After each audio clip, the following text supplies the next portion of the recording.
জবে করব। আমাদের মানুষত্বের ভিতরেও কিছু পশুত্ব কি লুকায়া থাকে।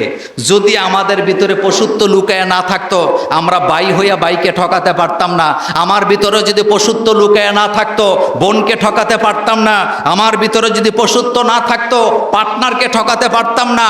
এলাকার মানুষের উপর অত্যাচার করতে পারতাম না, জনগণের উপর অত্যাচার করতে পারতাম না।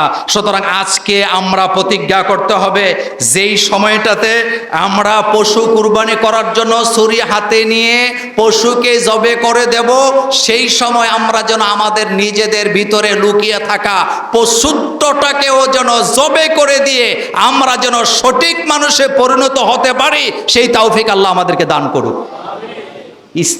কুরবানি শুধু আসছে, কোরবানির শিক্ষা আছে 40টা। জোরে বলেন কয়টা? এই 40টার ভিতরে প্রথমটা হলো ধৈর্য, 2 নম্বরে ত্যাগ স্বীকার করা। হযরত ইব্রাহিম আলাইহিস সালাম তিনি সবচেয়ে বেশি ভালোবাসতেন তার ছেলেকে। আল্লাহ পাক স্বপ্নে দেখাইছেন তুমি তোমার ছেলেকে কুরবানি করো। তিনি তার ছেলেকে কুরবানি করার আগেই ছেলেকে ডাকলেন, ডেকে বললেন, ইয়া বুনাইয়া ইন্নী আরা ফিল মানামে আন্নী আযবাহুকা ফানজুর মাজা তারা। ও আমার বৎস, ও আমার লাদলা, আমি স্বপ্নে দেখলাম আমি তোমাকে জবে করতেছি আল্লাহর হুকুমে। ফানজুর মাজা তারা, তোমার রায় কি, তুমি আমাকে পেশ করো। ছেলে বলতেছেন, ইয়া আবা তিফআল। মাঝখানে কোনো শব্দ নয়, আপনি খেয়াল করেন, ডাইরেক্ট বলতেছে ইয়া আবা তিফআল, ও আমার আব্বা আপনি তাই করেন। মা তোমার, আপনাকে যা হুকুম করা হয়েছে। সাতাজিদুনি ইনশাআল্লাহু মিনাস সাবিরিন, ও আমার আব্বা আপনি অবশ্যই আমাকে ধৈর্যশীলদের মধ্যে পেয়ে যাবেন। বাপ তার রবের হুকুম পালন করা সহজ হতো না যদি ইসমাঈল আলাইহিস সালাম রাজি না হতেন। গতকালকেও আমার স্ত্রী আমাকে বলতেছিল যে ইব্রাহিম আলাইহিস সালাম যখন তার ছেলেকে জবে করছিলেন, যদি সত্যি সত্যি ছেলে জবে হয়ে যেত আমাদের তো সন্তান থাকতো না। আমি তখন হাসি দিয়ে বললাম, পরের আয়াতের দিকে খেয়াল করো, তাইলে এই প্রশ্ন আর জাগবে না। আপনাদের অনেকের মনে এই প্রশ্ন জাগে যে ঠিকই তো, ইব্রাহিম আলাইহিস সালাম যদি ছেলেকে জবে করে দিতেন তাইলে তো আমরাও জবে করা লাগতো ছেলে। আসলে ব্যাপারটা এমন ছিল না, কারণ সামনের আয়াতে আল্লাহ পাক বলছেন এটা শুধুমাত্র ইব্রাহিমের জন্য একটা কি ছিল। সুবহানাল্লাহ বলতে ইচ্ছা হয় না? বলেন তো ইব্রাহিম আলাইহিস সালামের জন্য কি ছিল?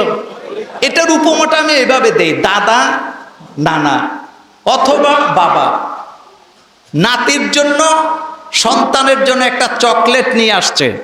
চকলেট ছোট বাচ্চার হাতে দিয়ে বলতেছে তুমি খাও। তো ছোট বাচ্চারা যখন চকলেটটা খাচ্ছিলেন তখন দাদা নানারা হাত পাতে কি পাতে না, হাত পেতে পেতে বলতেছে আমাকে দাও। তো ছোট্ট বাচ্চাটা দাদা অথবা নানার হাতে চকলেটটা যখন উঠায়া দেয়, দাদা নানারা কি চকলেটটা খেয়ে ফেলে নাকি ফেরত দেন? ফেরত দিয়ে একটা কি দেয়, জোরে বলেন কি দেয়? এখানে আল্লাহ পাক জানেন এই পৃথিবীতে ইব্রাহিম আলাইহিস সালামের কাছে সন্তানের চেয়ে প্রিয় আর কিছুই নাই। এই জন্য আল্লাহ বললেন তুমি তোমার সন্তানকে আমার জন্য কুরবানি করো। যখন আল্লাহ দেখলেন তিনি অ্যাগ্রেসিভ, সন্তানকে জবে করার জন্য প্রস্তুত আছেন রবের রেজামন্দির জন্য, খুশির জন্য, আল্লাহ তার সন্তানকে ফিরাইয়া দিয়া ওই জবের জায়গায় আল্লাহ পাক একটা জান্নাত থেকে দোম্বা পাঠাইয়া দিলেন। হযরত ইব্রাহিম আলাইহিস সালাম চোখ খুলে ভাবছিলেন নিজের ছেলের গলা কাটা লাশ দেখবেন, কিন্তু তিনি কি দেখতে পেলেন? তিনি দেখতে পেলেন একটি দুম্বা জব অবস্থায় পড়ে আছে। আল্লাহ পাক বলেন কাদ সাদ্দাকতা রুইয়া, ইব্রাহিম তুমি পরীক্ষায় পাস, তুমি পরীক্ষায় কি। আর আজকে আমরা যে পশু জবে করব, আমাদের প্রিয় পশুই আমরা জবে করি। আমরা কিন্তু জঙ্গলের কোনো পশু জবে করি না। ইদানিং ফেতনা বাইরে হয়েছে, গয়াল। গয়াল চিনেন আপনারা? গয়াল দিয়ে কুরবানি দিলে আপনার কুরবানি হবে না। হরিণ দিয়ে কুরবানি দিলে আপনার কুরবানি হবে না। ঘোড়া দিয়ে কুরবানি দিলে আপনার কুরবানি হবে না। কোরবানি দিতে হবে গৃহপালিত পশু দিয়ে।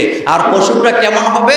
তাসুররুন নাজিরিন, যেটা দেখলে আপনার কাছে মায়া লাগে। আচ্ছা বলেন তো, গরু দেখলে মায়া লাগে কি লাগে না? ছাগল দেখলে মায়া লাগে কি লাগে না? দুম্বা তো আরো বেশি মায়া লাগে। ভেড়া তো আরো মায়া লাগে, দুম্বা, ভেড়া, ছাগল, এগুলার চেহারার মধ্যে একটা মায়াবী মায়াবী ভাব আছে না নাই? এজন্য দেখেন আল্লাহ পাক বলে দিছে আপনি কোন কোন পশু দিয়ে কুরবানি করতে পারবেন।